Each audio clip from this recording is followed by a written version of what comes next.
నమస్కారం LG news కి స్వాగతం. హెడ్లైన్ చూద్దాం.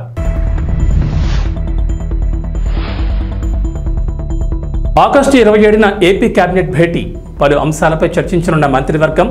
కాగిత రహిత మంత్రివర్గ భేటీ నిర్వహించాలని నిర్ణయం.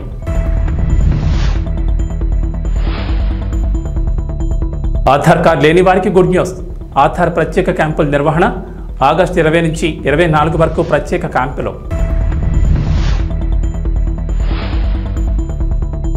మళ్లీ ఫోన్పే, గూగుల్ పేలలో కరెంటు బిల్లులు. డిస్కమ్లు బీపీపీఎల్లో చేరిపోవడంతో అవకాశం. ప్రతి పేమెంట్పై డిస్కమ్లపై ₹2 భారం.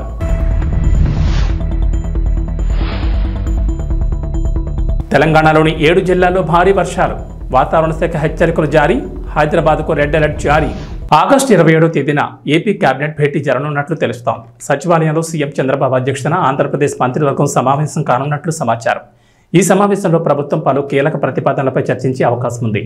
అలాగే ఏపీ కేబినెట్ భేటీ కోసం సీఎం నారా చంద్రబాబు నాయుడు మరో కీలక నిర్ణయం తీసుకున్నారు. ఇకపై పేపర్లెస్ కేబినెట్ మీటింగ్ జరపాలని నిర్ణయించారు. ఈ క్రమంలోనే ఆగస్టు 27వ తేదీ కూడా కాగిత రహిత కేబినెట్ భేటీ నిర్వహించనున్నారు. పేపర్లకు బదులుగా మంత్రులకు ట్యాబ్లు, ఐప్యాడ్లు ఇవ్వనున్నారు. అయితే 2017లోనూ చంద్రబాబు ఎలాంటి నిర్ణయం తీసుకున్నారు. కేబినెట్ సమావేశాలను పేపర్లెస్గా నిర్వహించే ప్రక్రియకు శ్రీకారం చుట్టారు. ఇప్పుడు ఏపీ ముఖ్యమంత్రిగా మరోసారి బాధ్యతలు స్వీకరించిన చంద్రబాబు నాయుడు అదే పద్ధతి ఫాలో కావాలని నిర్ణయం తీసుకున్నారు. దీని గురించి గత మంత్రివర్గ సమావేశంలోని మంత్రులకు తెలియజేశారు. ఎలక్ట్రానిక్ పద్ధతిలో కేబినెట్ మీటింగ్ జరుగుతుందని, మంత్రులకు ట్యాబ్లు ఇస్తామని చెప్పారు. ఆ ప్రకారమే త్వరలో జరిగే మంత్రివర్గ సమావేశాన్ని కాగితరహితంగా నిర్వహించనున్నారు. మరోవైపు మంత్రివర్గ సమావేశంలో చర్చించే ఎజెండా ప్రకారం ప్రతి కేబినెట్ భేటీకి 40 సెట్ల నోట్స్ ముద్రిస్తున్నారు. దీనివల్ల ప్రింటింగ్ ఖర్చులు అధికమవుతున్నట్టు చంద్రబాబు భావిస్తున్నారు. మంత్రులకు ఐప్యాడ్లు అందించి నోట్స్ మొత్తం సాఫ్ట్ కాపీల రూపంలో అందజేస్తే ప్రింటింగ్ ఖర్చులు ఆదా అవుతాయనే ఆలోచనతో పాటుగా మంత్రివర్గంలో చర్చించే అంశాలు లీక్ కావనే ఆలోచనతోనే ఈ నిర్ణయం తీసుకున్నట్లు తెలుస్తోంది.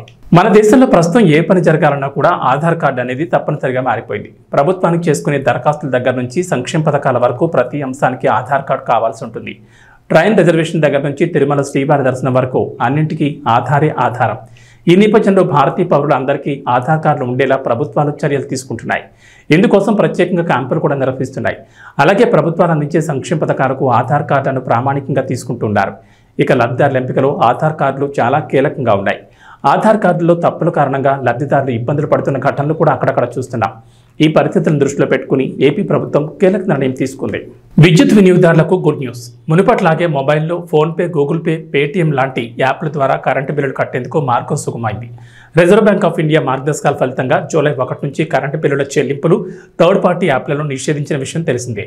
అయితే విద్యుత్ బిల్లుల చెల్లింపులను సరళీకృతం చేసేందుకు తెలంగాణలోని టీజీఎస్పీ డీసీఎల్, టీజీఎన్పీ డీసీఎల్, ఆంధ్రప్రదేశ్లోని ఏపీసీపీడీసీఎల్లో భారత్ బిల్ పేమెంట్ సిస్టమ్లు చేరిపోయాయి. డిస్కమ్లు బీబీపీఎస్లోకి రావడంతో ఇకపై బ్యాంకులు, ఫిన్టెక్ యాప్లు, వెబ్సైట్లతో పాటు బీబీపీఎస్ ఆధారిత ప్లాట్ఫామ్ల ద్వారా కూడా కరెంటు బిల్లులను సురక్షితంగా చెల్లించవచ్చని అధికారులు ప్రకటించారు. విద్యుత్ సంస్థలు బీబీపీఎస్లోకి చేరుతుండటంతో యూపీఐ చెల్లింపులకు మార్గం సుగమవుతోంది. హైదరాబాద్ కేంద్రంగా ఉన్న టీజీఎస్పీ డీసీఎల్ ఇప్పటికే ఫోన్పే ద్వారా చెల్లింపులను స్వీకరిస్తోంది. మిగతా సంస్థల్లోనూ చర్చిస్తున్నామని, గూగుల్ పే, అమెజాన్ పే ద్వారా కూడా రాబోయే రోజుల్లో చెల్లించవచ్చని ఓ అధికారి తెలిపారు. కాంగ్రెస్, బీజేపీల మధ్య విమర్శలు ఆ రెండు పార్టీలకు బీఆర్ఎస్ ప్రధాన అస్త్రంగా కనిపిస్తోంది. బీజేపీలో బీఆర్ఎస్ విలీనమంటూ కాంగ్రెస్ పార్టీ నేతలు విమర్శలు చేస్తుండగా కాంగ్రెస్లోనే బీఆర్ఎస్ విలీనమవుతున్నట్టు బీజేపీ నేతలు ఎదురుదల చేస్తున్నారు. తెలంగాణ అసెంబ్లీ ఎన్నికల కంటే ముందు నుంచే బీఆర్ఎస్ బీజేపీలో విలీనమవుతుందని మొదట కాంగ్రెస్ నేతలు ఆరోపించగా, తెలంగాణ ఎన్నికల్లో కాంగ్రెస్ ఎన్నికల్లో గెలిచి అధికారంలోకి వచ్చిన తర్వాత కాంగ్రెస్లో బీఆర్ఎస్ విలీనమంటూ రెండు పార్టీల నేతలు ప్రచారం చేస్తున్నారు.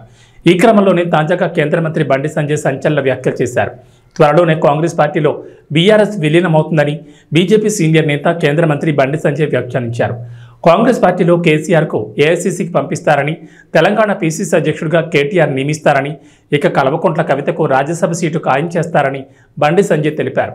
తాజాగా మీడియాతో మాట్లాడిన బండి సంజయ్ కాంగ్రెస్ పార్టీ, బీఆర్ఎస్ పార్టీలపై విమర్శలు గుప్పించారు. పొత్తు పెట్టుకుని పదవులు పంచుకున్న చరిత్ర కాంగ్రెస్ పార్టీది, బీఆర్ఎస్లదని పేర్కొన్నారు. ఇక ఢిల్లీ లిక్కర్ పాలసీ కేసులో అరెస్ట్ అయి ఢిల్లీలోని తిహార్ జైల్లో కస్టడీలో ఉన్న కల్వకుంట్ల కవిత బెయిల్కు బీజేపీకి ఏం సంబంధం ఉందని బండి సంజయ్ ప్రశ్నించారు. సెలవులు రావడంతో ఉభయ తెలుగు రాష్ట్రాల్లో ప్రయాణాలు పెరిగాయి. హైదరాబాద్లో ఉద్యోగం చేస్తున్న వారు 5 రోజుల సెలవులు రావడంతో సొంతూళ్లకు బయలుదేరుతున్నారు. అయితే బస్సుల్లో ఛార్జీల మొత్తం, రైళ్లలో టికెట్ల రద్దీతో ఇబ్బందులు పడుతున్నారు. ఈ నేపథ్యంలోనే దక్షిణ మధ్య రైల్వే ప్రయాణికులకు గుడ్ న్యూస్ చెప్పింది. వీకెండ్లో ప్రయాణికుల రద్దీని దృష్టిలో పెట్టుకుని ప్రత్యేక రైలు నడుపుతోంది. ఈ విషయాన్ని సౌత్ సెంట్రల్ రైల్వే ఓ ప్రకటనలో తెలిపింది. సికింద్రాబాద్, నర్సాపూర్, కాకినాడ, సికింద్రాబాద్, కాచిగూడ, తిరుపతి రూట్లలో ఈ రైలు నడుస్తాయని దక్షిణ మధ్య రైల్వే వెల్లడించింది. స్వయంభూ శ్రీ కాణిపాక వరసిద్ధి వినాయక స్వామిని ఆంధ్రప్రదేశ్ శాసనసభ స్పీకర్ అయ్యన్న పాత్రుడు దర్శించుకున్నారు. శుక్రవారం సాయంత్రం శ్రీ వినాయక స్వామి వారి దర్శనార్థం ఆంధ్రప్రదేశ్ శాసనసభ స్పీకర్ కుటుంబ సమేతంగా విచ్చేగా పూతలపట్టు ఎమ్మెల్యే డాక్టర్ కలికిరి మురళీమోహన్, కాణిపాక ఆలయ ఈవో కె వాణి స్వాగతం పలికారు. శాసనసభ స్పీకర్ని మేళతాళాలతో పూజా సామగ్రిని తీసుకెళ్లి వినాయక స్వామి వారికి ప్రత్యేక పూజలు నిర్వహించి దర్శించుకున్నారు. అనంతరం ఆశీర్వాద మండపంలో శాసనసభ స్పీకర్కు పూతలపట్టు ఎమ్మెల్యే, ఆలయ ఈవో, వేద పండితులచే శ్రీ వినాయక స్వామివారి చిత్రపటాన్ని, శేష వస్త్రాలు, ఆశీర్వాదం అందించి శ్రీ వినాయక స్వామివారి తీర్థప్రసాదాలు అందించారు. ఈ కార్యక్రమంలో DRO Pullaiah, RDO Chinnaiah, DSP Sudhakar Reddy, తహసీల్దార్ మహేష్, ఆలయ ఏయుబో విద్యాసాగర్ రెడ్డి, సూపరింటెండెంట్ కోదండపాణి, ఇన్స్పెక్టర్ రవి తదితరులు పాల్గొన్నారు. నేను స్పీకర్గా ప్రమాణ స్వీకారం చేసిన తర్వాత మొట్టమొదటిసారిగా తిరుపతి వెంకన్న స్వామి దర్శనం కోసం రావడం జరిగింది. తర్వాత అమ్మవారి పద్మావతి అమ్మవారిని కూడా దర్శనం చేసుకుని మరి మన ఇక్కడ టెంపుల్కి రావాలని చెప్పి ఆలోచించి రోజు వచ్చాం. నాకు ఈ టెంపుల్ చాలాసార్లు వచ్చాను ఇంతకుముందు. స్పీకర్గా మొట్టమొదటి మళ్ళీ ఫస్ట్ టైం రావడం జరిగింది. స్వామి ఆశీర్వాదం తీసుకున్నాను. స్వామివారిని నేను కోరింది ఏంటంటే, గత 5 సంవత్సరాల్లో కొంతమంది దోపిడీదారులు అనండి ఏమని అనుకోండి, రాష్ట్రాన్ని సర్వనాశనం జరిగిన సంగతి మనకు తెలుసు. విచ్చలవిడి దోపిడీ జరిగింది. రాష్ట్రం అన్ని రంగాల్లో కూడా నష్టపోయిన సంగతి మనం అందరూ చూసాం. మొన్న ఎలక్షన్లో ప్రజలు మంచి తీర్పు ఇచ్చారు. రాష్ట్ర భవిష్యత్తును దృష్టిలో పెట్టుకుని ఓటింగ్ జరిగింది. మళ్ళీ ఒక కష్టపడి పనిచేసే నాయకుడికి అవకాశం ఇచ్చారు. అందుకే నేనేమన్నానంటే, భగవంతుని 3 టెంపుల్స్ కలిసినప్పుడు ఈ రాష్ట్ర భవిష్యత్తుని దృష్టిలో పెట్టుకుని ఆ రోజు వెంకటేశ్వర స్వామిని కానీ, పద్మావతి అమ్మవారిని కానీ, ఇలాగా మన వినాయక స్వామిని కానీ ఈ రాష్ట్రానికి ఆశీర్వాదం ఇవ్వాలి. నష్టపోయిన ఈ రాష్ట్రానికి ఒక భవిష్యత్తుని కల్పించమని, ఒక మాటను నమ్మి రాష్ట్ర భవిష్యత్తు కోసం ఓటేసిన ప్రజలకి ఒక భరోసా కల్పించమని చెప్పి భగవంతుని నేను కోరుకోవడం జరిగింది. ఇంకేంటంటే మనం చూసాం, నిన్నే ఆగస్టు 15 జరిగింది. మనంతా కూడా పండగ చేసుకున్న స్వతంత్ర దినోత్సవాన్ని. 78 సంవత్సరాలు అయిపోయింది స్వతంత్రం వచ్చి. ఆ రోజు దేశ స్వతంత్రం కోసం ఎంతో మంది మహానుభావులు ప్రాణత్యాగం చేశారు. త్యాగం వేరు, ప్రాణత్యాగం వేరు. ప్రాణత్యాగం చేశారు. అంటే నేనేమంటానంటే, ఇప్పటికీ కొంతమంది మాట్లాడుతుంటారు, ఏం చేశారు, ఏం జరిగింది, 78 సంవత్సరాలు అయింది, ఏం జరిగిందంటే, జరిగింది, జరగకపోవడం లేదు. ఆ రోజు పెద్దలు యోచించి ఇచ్చారని మనకి స్వతంత్రాన్ని, మనకు మాట ఇచ్చారు, నేను ప్రాణత్యాగం చేసేది సరే మీకు స్వతంత్రాన్ని ఇస్తానని. ఆ మాట నిలబెట్టుకున్నారు. వాళ్ళు ప్రాణాలు కూడా ఇచ్చారు. వాళ్ళు ప్రాణత్యాగం వల్ల స్వతంత్రం వచ్చి 78 సంవత్సరాలు అయింది. చాలా రంగాలు ఇంప్రూవ్ అయ్యాం, కాదనట్లేదు. అయితే నేనేమంటానంటే, ఆ పెద్దలందరూ కూడా ప్రాణత్యాగం చేసి స్వాతంత్రాన్ని మాకు ఇచ్చారు. ఇచ్చి వాళ్ళు వెళ్ళిపోయారు. ఇప్పుడు మన బాధ్యత ఏంటి? వాళ్ళ త్యాగాన్ని మట్టిపాలు చేయడమా, వాళ్ళ త్యాగాన్ని నాశనం చేయడమా? వాళ్ళు మనకు ఇచ్చినటువంటి బహుమతిని ఇంకా మెరుగుపరిచి ఈ రాష్ట్ర భవిష్యత్తుని ముందుకు తీసుకెళ్లి అన్ని రంగాల్లోనూ కూడా అభివృద్ధి చేసి మన ప్రాంతాన్ని అభివృద్ధి చేయడం కృషి చేయాలన్నదే నా భావన. ప్రజల ప్రాణాలను కాపాడే వైద్యులకు పటిష్టమైన భద్రతను కేంద్ర రాష్ట్ర ప్రభుత్వాలు కల్పించాలని, కలకత్తాలో జరిగిన అమానవీయ ఘటన తిరిగి పునరావృతం కాకుండా కఠినమైన చర్యలు తీసుకునేలా నిబంధనలు రూపొందించి చట్టం తీసుకురావాలని శుక్రవారం తిరుపతి రుయా హాస్పిటల్ వద్ద ఎస్వి వైద్య కళాశాల స్విమ్స్ వైద్యులు ఐఎంఈ ఆధ్వర్యంలో పెద్ద ఎత్తున నిరసన కార్యక్రమం నిర్వహించారు. ఈ సందర్భంగా వైద్యులు మాట్లాడుతూ, దేశంలో ఎక్కడా ఓ మూల మహిళలపై అత్యాచారాలు, ఘోరమైన సంఘటనలు జరుగుతూనే ఉన్నాయని, వీటికి ప్రభుత్వాలు కఠినమైన నిర్ణయాలు అమలు చేస్తేనే పరిష్కారం అవుతాయని అన్నారు. ప్రజల ప్రాణాలు కాపాడడానికి 24 గంటల పాటు శ్రమించే వైద్యులకు, ముఖ్యంగా మహిళా వైద్యులకు రక్షణ కరువైందన్నారు. దేశంలో ఏదో ఒక సంఘటన జరిగినప్పుడు మాత్రమే ప్రభుత్వాలు కంటితుడుపుచరిగా వ్యవహరించి కఠిన చర్యలు తీసుకుంటామనే హామీలు ఇవ్వడం కాకుండా వైద్యుల రక్షణకు ప్రత్యేక చట్టాన్ని తీసుకురావాలని డిమాండ్ చేశారు. కోల్కతాలో మాలాంటి ఒక పీజీ, ఒక పోస్ట్ గ్రాడ్యుయేట్ పైన జరిగిన ఘోరమైన దుర్ఘటనని ఖండిస్తూ మొత్తం ఆంధ్రప్రదేశ్ ఇంకా ఎలాగ మన టోటల్ ఇండియా మెడికల్ కాలేజెస్ అన్నీ ప్రొటెస్ట్కి దిగాయి. వాళ్ళకి సపోర్ట్గా మన ఆంధ్రప్రదేశ్ మెడికల్ కాలేజెస్ అన్నీ కూడా వాళ్ళకి మద్దతు ఇస్తూ మేము ఇక్కడ ప్రొటెస్ట్ చేయడం స్టార్ట్ చేశాము. ఈ దుర్ఘటన అనేది ఒక డాక్టర్ పైన జరిగింది, ఒక హాస్పిటల్లో డాక్టర్ పైన జరిగిన దుర్ఘటన లాగా ఒక్కటే కాకుండా దీన్ని ఒక మహిళ పైన జరిగిన అఘాయిత్యం లాగా, ఈవెన్ ఒక హ్యుమానిటీ పైన అటాక్ లాగా కన్సిడర్ చేయాలి అని అనుకుంటున్నాం. ఎందుకంటే దీనిపైన ఎక్కడ కానీ మీడియా అవుట్రేజ్ బయట పబ్లిక్కి ఇంకా అవేర్నెస్ రాలేదు.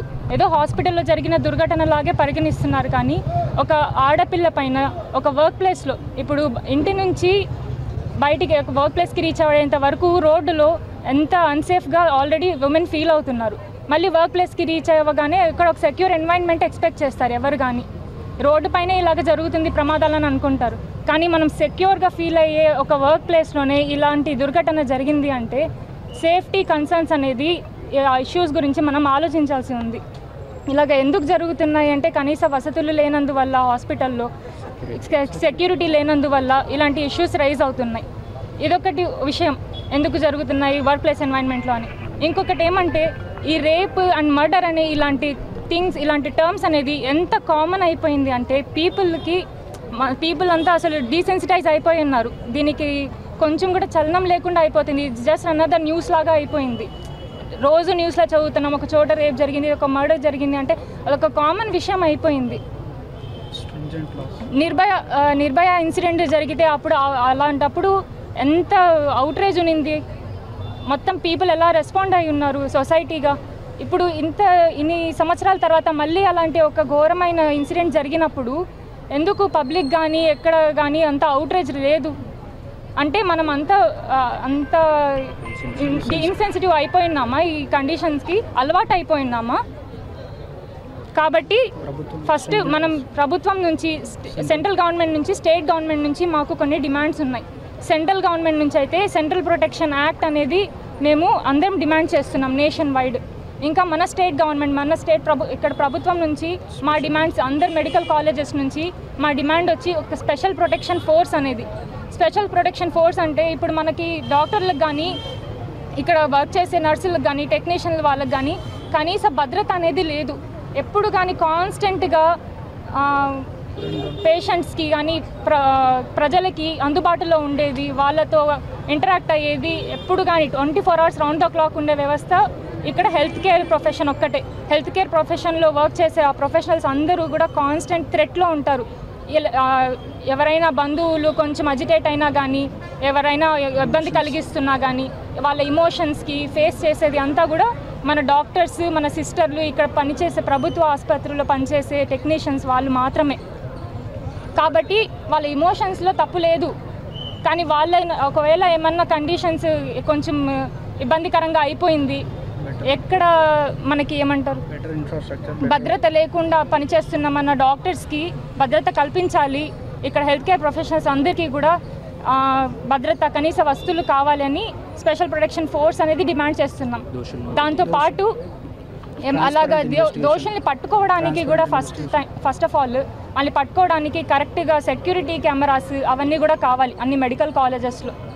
ప్లస్ కనీస వస్తువులు అంటే సీసీటీవీ కెమెరాస్, స్ట్రీట్ లైట్స్, డ్యూటీలు 24 గంటలు, 34 గంటలు, 48 hours. ఇప్పుడు డబుల్ డ్యూటీ అని ఉంటుంది, 48 hours. దాని పక్కన రోజు, ఇంకో రోజు కూడా డ్యూటీ కంటిన్యూ చేస్తాం. 60 గంటల్లో కూడా డ్యూటీ చేస్తారు. అలాంటి డ్యూటీస్ చేస్తున్నప్పుడు కనీస వస్తువులు ఇక్కడే ఉండిపోతారు.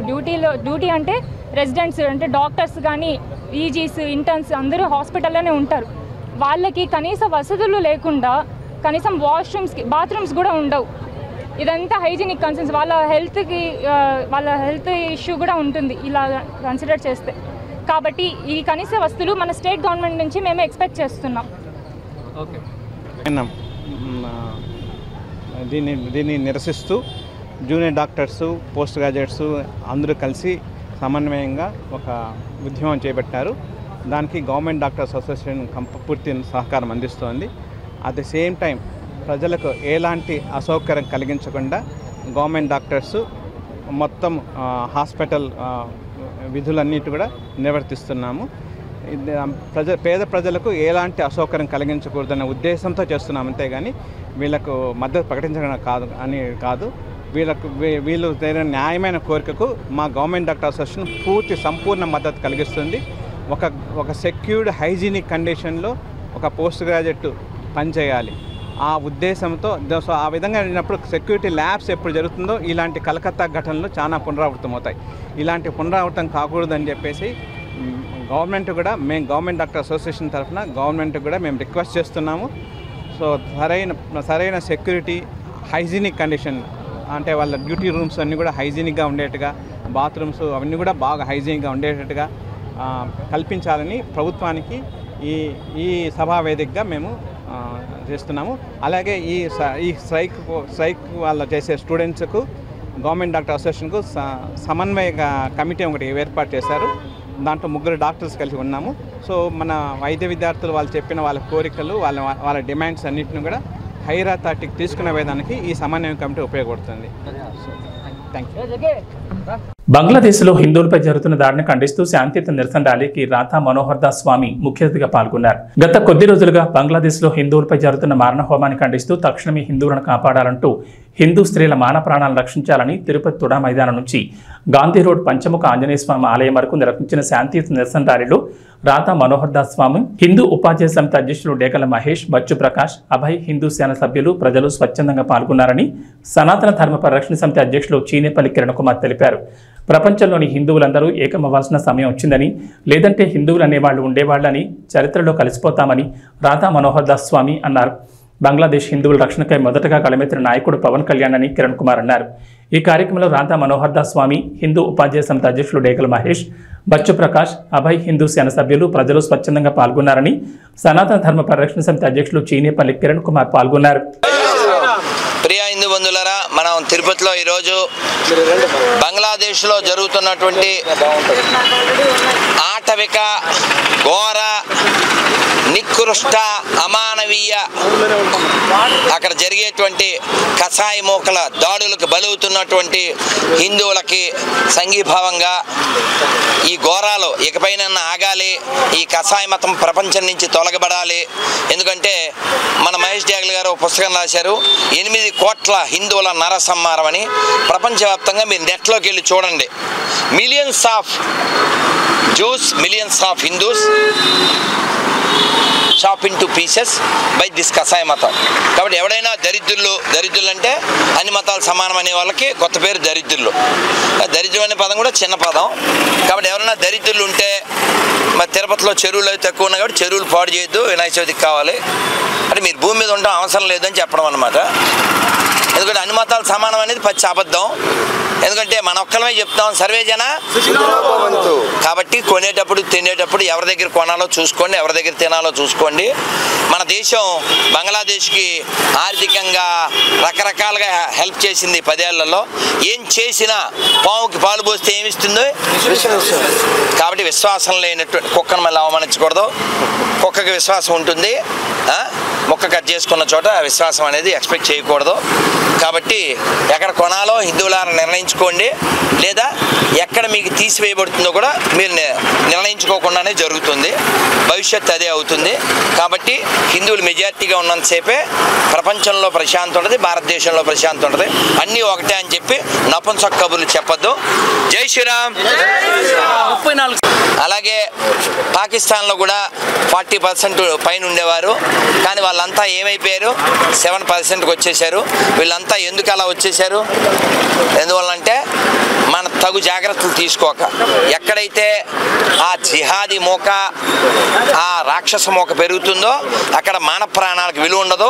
మొన్నొక వీడియో మీరు చూసుంటారు, ఆడపిల్లని, హిందూ అమ్మాయిని, నానా ప్లీజ్ వాయిస్ హర్ష గారు ప్లీజ్, ఆడపిల్లని, హిందూ అమ్మాయిని ఆ పిశాచి మతం ఆడపిల్లలో బట్టలు తీస్తే ఈ పిశాచి రాక్షస మోక ఎలా నాశనం చేసిందో వీడియో తీసి మరి. కాబట్టి వాళ్ళ దాంట్లో ఎడారి మతాల్లో స్త్రీకి విలువ లేదు, ఒక్క మంచి స్త్రీని వాళ్ళు చూపించలేరు. ఎందుకంటే వాళ్ళకి ఓన్లీ కాన్సెప్టు వాడుకోవడమే తప్ప. కాబట్టి అన్ని మతాలు సమానమైన దరిద్రులారా, నీచులారా, నికృష్టులారా, వాళ్ళ మతాల్లో కూడా మంచి అమ్మని చూపించండి. ఈరోజు వరలక్ష్మి వ్రతం, మనం తల్లిని చూపించగలం. మట్టిలో అమ్మని చూస్తాం, భూమాత అంటాం. నీళ్ళల్లో గంగమ్మని చూస్తాం, డబ్బులో లక్ష్మీదేవిని చూస్తాం, పుస్తకంలో సరస్వతి దేవిని చూస్తాం, అన్నంలో అన్నపూర్ణను చూస్తాం. ఇది మన సంస్కృతి. అన్ని మతాలు సమానం అంటే నేను కొత్త చెప్పులు కొనుక్కున్నాను. ఇందు మూలంగా అందరికి తెలియజేయబడుతుంది. జై శ్రీరామ్, జై శ్రీరామ్. చియాన్ విక్రమ్ తంగలాన్ టోనీ ప్రకటించిన సంగతి తెలిసిందే. శుక్రవారం జరిగిన థ్యాంక్స్ మీట్లో విక్రమ్ స్టేజ్ మీద ఈ అనౌన్స్మెంట్ చేశాడు. తంగలాన్ అందరూ బాగా ఆదరిస్తున్నారు కాబట్టి పార్ట్ 2 కూడా ప్లాన్ చేశాం. ఇందులో చెప్పడానికి 100 స్టోరీలు ఉన్నాయి. రంజిత్ కథ రెడీ చేశాక పార్ట్ 2ని పట్టాలెక్కిస్తామని విక్రమ్ స్టేజ్ మీద అనౌన్స్ చేశాడు. కానీ అసలు తంగలాన్ మూవీ కమర్షియల్గా లాభాన్ని తెచ్చిపెడుతుందా, బ్రేక్ ఈవెన్ అవుతుందా అన్నది చూడాలి. చియాన్ విక్రమ్ ఓ సినిమా కోసం తన పాత్ర కోసం 1000% ఎఫర్ట్స్ పెడుతూ ఉంటాడు. కానీ సక్సెస్ మాత్రం ఓ 50% కూడా రాదు. విక్రమ్ పడే కష్టానికి తగ్గ స్థాయిలో హిట్ వచ్చి చాలా కాలమే అయింది. అపరిచితుల తర్వాత విక్రమ్ స్థాయిలో ఒక్క హిట్ కూడా పడలేదు. ఎన్నో సినిమాల్లో ఎన్నెన్నో ప్రయోగాలు చేశాడు, కానీ ఏదీ వర్కౌట్ కాలేదు. మనోహరుడు, నాన్న, పొన్నియిన్ సెల్వన్ 1, 2 ఇలా ఎన్నో ప్రయోగాలు చేశాడు. కానీ విక్రమ్కు కమర్షియల్గా మరో మెట్టు ఎక్కించలేకపోయాయి. ఇక వాతావరణ విషయానికి వస్తే తెలంగాణలో వరుణుడు తన ప్రతాపం చూపిస్తున్నాడు. రాష్ట్ర రాజధాని హైదరాబాద్తో పాటు పలు జిల్లాల్లో భారీ వర్షాలు కురుస్తున్నాయి. ఈ క్రమంలోనే వాతావరణ శాఖ అలర్ట్ జారీ చేసింది. ఈరోజు రాష్ట్రంలోని 7 జిల్లాల్లో భారీ వర్షాలు కురిసే అవకాశం ఉందని వాతావరణ శాఖ అంచనా వేసింది. సంగారెడ్డి, వికారాబాద్, మహబూబ్నగర్, వనపర్తి, నాగర్ కర్నూలు, జోగులాంబ, గద్వాల, నారాయణపేట జిల్లాలో విస్తారంగా వర్షాలు కురిసే అవకాశం ఉందని తెలిపింది. భారీ వర్షాలు కురిసే ఛాన్స్ ఉన్నందున ఆయా జిల్లాలకు వాతావరణ శాఖ హెచ్చరికలు జారీ చేసింది. ఆయా జిల్లాలకు ఎల్లో అలర్ట్ జారీ చేసింది.